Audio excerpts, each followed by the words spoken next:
J'avais tout juste 20 ans. Amoureux à sens unique d'une fille qui se prénommait Aurore, j'avais construit sur son nom, et sans qu'elle le sût, tout un échafaudage de rêves qui avait fini par se déliter. Pour des raisons personnelles, il y a une déception amoureuse notamment, j'ai décidé, du jour au lendemain, d'aller résider à Taïwan pour, par le jeu des hasards, me retrouver novice, étudiant, dans un temple bouddhiste zen, pratiquement un an.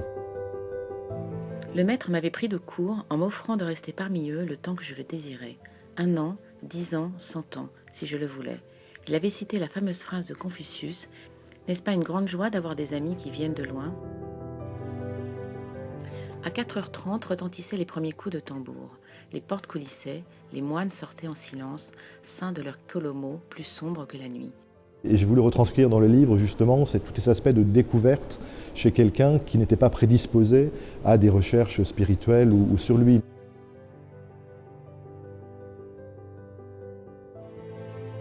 Dans quel but le monastère les élève-t-il, demandai-je, puisqu'il n'est pas question de les manger.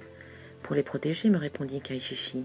Qui sait si telle ou telle de ces oies n'est pas la réincarnation d'un homme, si elle n'a pas été moine ou nonne dans une existence antérieure. Le bouddhisme nous enseigne de protéger tous les êtres vivants sans exception. De la même façon, j'aurais porté un regard un peu différent sur le monde. Bon, j'étais un peu la mascotte du temple, j'étais assez jeune, donc j'étais pas dupe du peu d'expérience que je pouvais avoir, mais on échangeait très souvent sur la façon de vivre en France, sur les relations hommes-femmes. Étant entendu qu'il ne faut pas voir les moines comme des abstractions, les nonnes non plus. Certains peuvent être moines dès la naissance, encore que c'est relativement rare à Taïwan.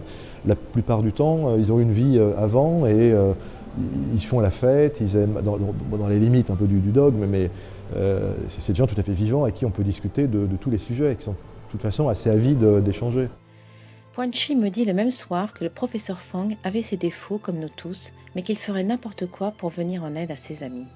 Il aimait marcher et deviser avec eux du paysage, tout en égrenant des vers salaces dans la grande tradition chinoise des ermites excentriques et anarchistes.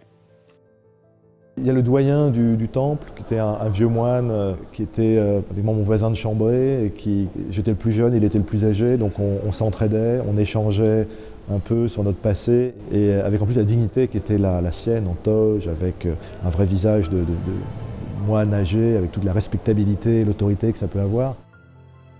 C'est la suite qui m'a un peu effrayé, c'est à un moment donné, je me suis dit, voilà, maintenant il faut faire des choix, soit j'y reste, soit je choisis un retour au monde. Et je crois que c'était un choix tout à fait salutaire, qui était tout à fait compris comme ça par les moines. J'avais même de plus en plus de mal à me reconnaître dans celui que j'avais été. La vie au temple avait cautérisé les blessures de vanité, principale cause de ma détresse. Ce bel édifice était convaincant. C'était compté sans Guillaume Apollinaire.